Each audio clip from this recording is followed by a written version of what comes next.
کہ اس وقت ہمیں حکمرانوں کے ضمیر کو جھنجھوڑنے کی ضرورت ہے، ان سے مطالبہ کرنے کی ضرورت ہے کہ آپ پاکستان کا جتنا مرضی سافٹ امیج قائم کرنا چاہتے ہیں، یہود و نصارہ کے سامنے اللہ کی قسم نہیں قائم ہو سکتا جب تک آپ خود یہودی یا عیسائی نہ ہو جائیں، وہ آپ سے راضی نہیں ہوں گے۔ راضی ہونا ہوتا ایمل کانسی سپرد کیا، امیج بہتر ہوا، ریمنڈ ڈیوس سپرد کیا، امیج بہتر ہوا، کرنل جوزف سپرد کیا، امیج بہتر ہوا، کارگل کی جنگ میں 2 طیارے پاکستان میں آئے، ایک پائلٹ پکڑا گیا، واپس کیا، امیج بہتر ہوا، اپنی ہی بیٹی کو اٹھا کر آفیہ صدیقی کو ان کے حوالے کر دیا، امیج بہتر ہو جائے گا، ہو گیا۔ اپنی ہی ریاست کے اندر دیکھیے اللہ کی قسم ظلم کی اس سے بڑی داستان کیا ہوگی۔ سوارتی آداب کو پاؤں کے نیچے روند کر ملا عبدالسلام ضعیف کو امریکہ کے حوالے کر دیا، امیج بہتر ہوا؟ نہیں۔ لشکر طیبہ پہ پابندی، امیج بہتر ہوگا۔ جماعت الدعوہ پہ پابندی، امیج بہتر ہوگا۔ جیش محمد پہ پابندی، امیج بہتر ہوگا۔ حافظ سعید گرفتار، امیج بہتر ہوگا۔ خادم رضوی گرفتار، امیج بہتر ہوگا۔ مسعود اظہر گرفتار۔ اللہ کی قسم اس طرح امیج بہتر نہیں ہوتا۔ اور یہ بات بھی لوگ سن لیں، عجیب و غریب مطالبات کرتے ہیں، امت کی باتیں کرتے ہیں، جب کسی حکمران کے اوپر پاؤں آ جاتا ہے نا تب اس کو امت یاد آ جاتی ہے۔ کیا کردار ہے پاکستان کا؟ بتائیے، کیا ہم نے فلسطین آزاد کروا لیا؟ کیا ہم نے برما کی مدد کر دی؟ کیا ہم افغانستان، لیبیا، شام کے اندر عالمی استعمار کے خلاف سیسا پلائی دیوار بنے ہوئے تھے؟ کیا تھے ہم؟ آج لوگ کہتے ہیں سعودی عرب کیا کر رہا ہے، ترکی کیا کر رہا ہے، ایران کیا کر رہا ہے، مصر کیا کر رہا ہے۔ ان 4 ممالک کے بارے میں لوگ آپس میں سوشل میڈیا پہ ہر وقت ایک دوسرے کو گالی گلوچ کر رہے ہوتے ہیں۔ اور بھائیو انہوں نے کیا کرنا ہے؟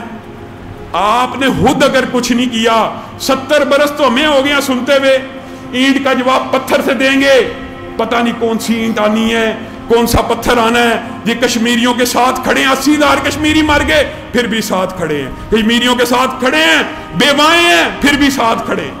کیسے ساتھ کھڑے ہو؟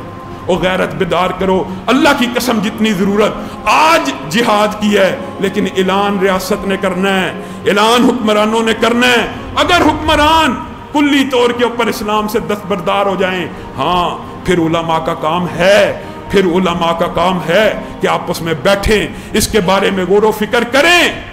لیکن یہ کہنا ایک بندہ اٹھے مولوی اور کہ میں جہاد کے لیے نکل رہا ہوں، یہ اسلامی ریاست کے قوانین کے بھی خلاف ہے اور اسلام کے بھی خلاف ہے۔ حتیٰ کہ حضرت ابو البصیر نبی کریم صلی اللہ علیہ وسلم کی ریاست کے اندر آئے، کیا میں ان کے ساتھ لڑوں گا؟ نبی کریم نے کہا ٹھیک ہے، تو لڑنا چاہتا ہے تو مدینے میں داخل نہیں ہو سکتا، اس پہاڑ پہ چلا جا۔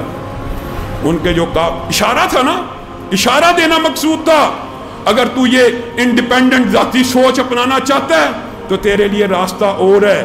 تو میرے بھائیوں، یہ امت کا دوسروں کے ممالک کے اوپر سعودیہ کیا کر رہا ہے، ایران کیا کر رہا ہے، اور پاکستان کیا کر رہا ہے؟ ہم تو ساتھ ہیں۔ پاکستان نے جو امت کے لیے کردار ادا کیا وہی امت آج پاکستان کے لیے کرے گی۔ اور میرے بھائیوں، ہمیں وہ کردار ادا کرنا چاہیے جو افغانستان میں طالبان نے ادا کیا ہے۔ کسی امت کا رونا رویا ہے؟ کسی پاکستان کو پکارا؟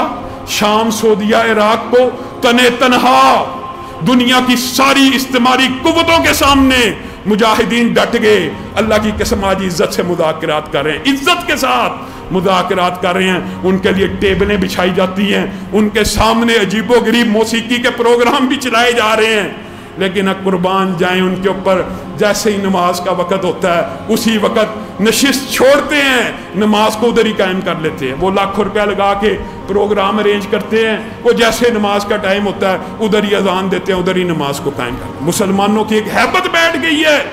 طالبان نے اپنے کردار کے ساتھ ثابت کیا ہے کہ جنگیں ایسے جیتی جاتی ہیں۔ ایسے نہیں ہوتا کہ بندہ لوگوں کی طرف دیکھتا رہے۔ آج ایک عجیب و غریب بیان بھی نظر سے گزرا ہے۔ نیپال سارک کا عارضی طور پہ سربراہ ہے، اس کو کردار ادا کرنا چاہیے۔ ماشاءاللہ، بات اگر نیپال تک پہنچ گئی ہے میرے بھائیوں تو پھر ویسی شکست مان لو۔ نیپال کردار ادا کر، پاکستان 22 کروڑ عوام کا ملک اور محب وطن، محب اسلام، اللہ کی قسم کھا کے کہتا ہوں، پہلے بھی کہا تھا صرف ریاست کے حکمران غور و خوض کریں، اعلانیہ جہاد نہیں کرنا چاہتے، جو حکمت عملی بنانا چاہتے ہیں چند دن کے اندر اندر پاکستان کے غیور مسلمان اس مقبوضہ کشمیر کو انڈیا کے جبڑے سے نہ باہر نکال لائے، ہمیں جو سزا دینی ہوگی دے دیں۔